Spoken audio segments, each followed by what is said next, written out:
EcoVeganGal.com, and I'm here at Vida Vegan Con in Portland. It's 2013 and it's amazing. I've been meeting some incredible people and seeing some people over again. And you both have YouTube channels. Tell them what they are. Yeah, I'm Michelle Cehn, and my YouTube videos are posted over at veganbreak.com. I do bite-sized vegan videos, product reviews, and a lot more. Yeah, I'm Sarah. I'm Vegetable Life here on YouTube, and I do interviews, cookbook stuff, all ingredient things, so check us both out. Well, speaking of which, we're doing a 3-video tag. So we're doing an interview here where the interview goes across all 3 channels. So we've already done the interview on Sarah's channel and Michelle's channel. Now mine is last. So if you want to see the beginning of this, start with Sarah's, then go to Michelle's, and then you can come back here. So you can just click on each of our heads to go forward. Or you can start here and go whatever order. So we've got some questions for all 3 of us to answer, and the first one is the YouTube channel that you love. And Sarah, why don't you start? I love the Vegan Zombie, and Whitney got to do a video with them, which I'm so jealous of, but I love everything they do.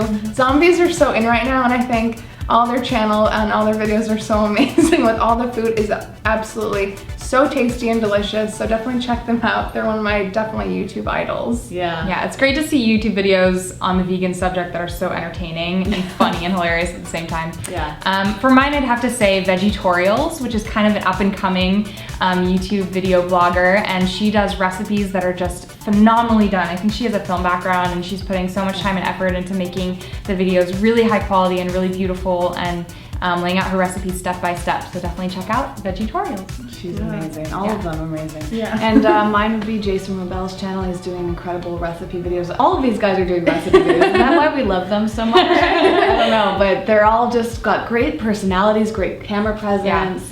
You know, all of them have their different flavor here, which is also why I like. So I think we should just agree that we all love all 3 of those channels. Yes. How about that? Okay. And then first ever YouTube video. I think I did like a what's in my bag, or like, I don't even know what it was. It really wasn't even vegan related, but I was like, here's my vegan wallet and here's what's in my purse. And I didn't really get any views at all, but I thought it was really fun at the time.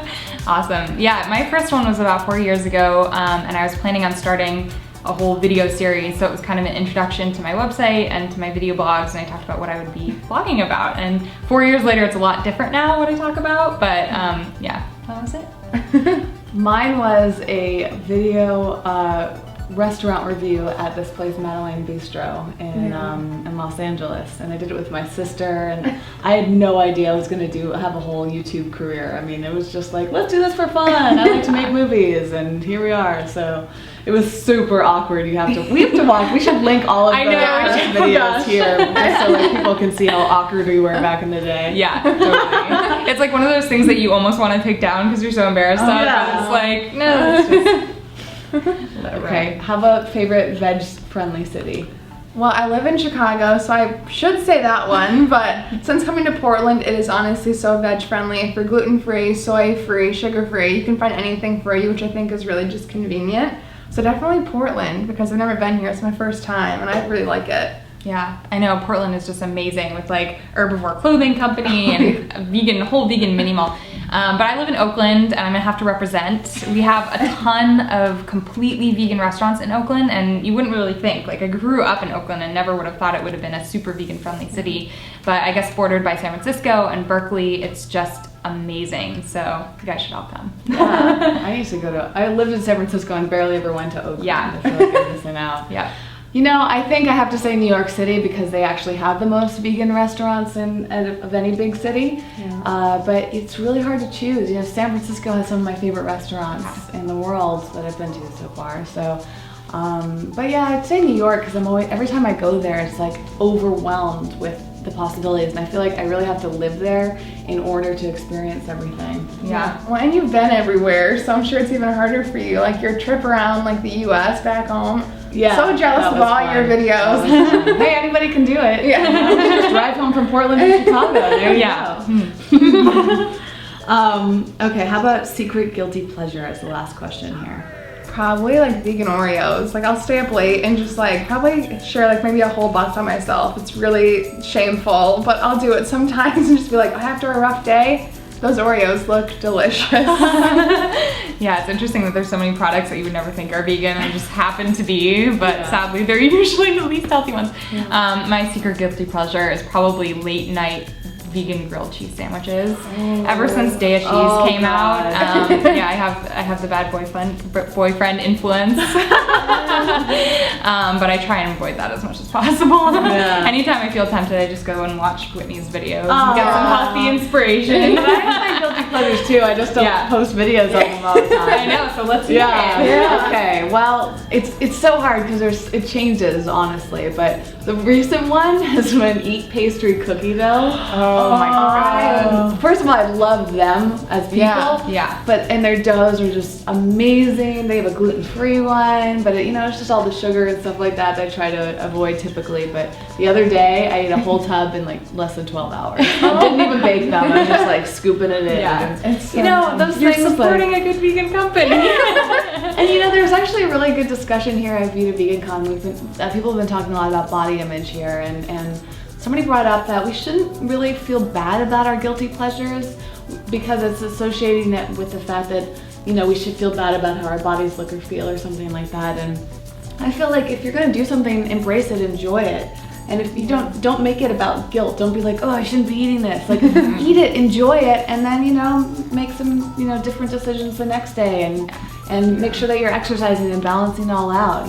Like they say it's all about moderation, and I agree, but you just can't feel bad about what you're doing every once in a while. Right. Especially with so many new products coming out on the market. Like it would be torture to see all that come out and not try it because you're trying to be perfect in every way. So and you have to remember too, like I ate a tub of cookie dough and maybe I didn't feel like great for a little while because of so much sugar, but my body didn't change that much and I was supporting a good company, so there was a lot of positive things that happened as a result, not very much negative at all that I experience. Green juice the next morning. Go get a little workout, walk for a little while, run, whatever you're gonna do. So if you're not gonna enjoy the bad things, what's the point of eating them? But I mean, I guess it's also just shifting it into not thinking about it as bad. Just thinking as something that you're gonna do a little less than the rest of the time.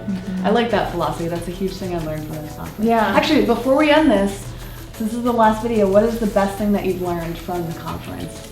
Probably advanced photography, because I just got this new camera and I probably am so horrible with it, but Fat-Free Vegan, she taught herself everything she knows about photography. I was amazed at all the things you can do with just like an iPhone or just the computer itself. It was really amazing. Well, what about one thing that you learned about veganism that you can share with the audience? Probably body image, because I never knew that I really am more accepting of every vegan at every size, because you normally think like vegan skinny, but every size is beautiful. Even veganism is so healthy anyway, and you're putting good food in your body and you're what size you are naturally. Yeah, I'd have to say the biggest thing for me is just seeing the breadth of vegan bloggers out there. I mean, we have hundreds of vegan bloggers that are focusing on all different ranges of topics of these issues, and I knew there were a lot out there, but I just didn't know how many. It's just like there's so much information, so many resources out there, and so many people doing such amazing, beautiful work that I just encourage you all to go and explore and find some that really resonate with you and that can keep you inspired and keep introducing you to new products. Especially if you live in an area where there's not many vegan resources around, you can definitely find those connections online. And in fact, in your video, aren't we going to talk about our favorite blogs? Yes, we will. Okay, so you have to click on her to find out. So the biggest takeaway for me, aside from what I mentioned earlier, is also that there's not a right or wrong way to do anything. And it seems really obvious, but as I was talking, everything that we've discussed here, everyone has a different perspective on it, different reaction to it, and it made me really want to say, all right, I'm going to be more accepting of everyone, I'm going to be more gentle with myself, I'm not going to try to be as much of a perfectionist, whether it's my lifestyle or whether it's how I write or how I do videos. It's just like, do your best and do what feels right to you, and just be patient and compassionate and accepting of others. And to me, that's where things feel the most peaceful. And if you have that perspective, it also makes things a lot easier and takes a lot of pressure off of you. Well, thanks so much for watching. Be sure to click on each of their heads so you can see the beginning of this video. And as always, you can check out ecovegangal.com. Give this a big thumbs up. This video, a big thumbs up if you like it. And be sure to subscribe to each of our channels so that you can see more information about the vegan lifestyle. As always, you can comment here, you can follow us on all the social media networks. I'll put the links down below, and I'll see you in the next one. Thanks so much for watching. Bye. Bye.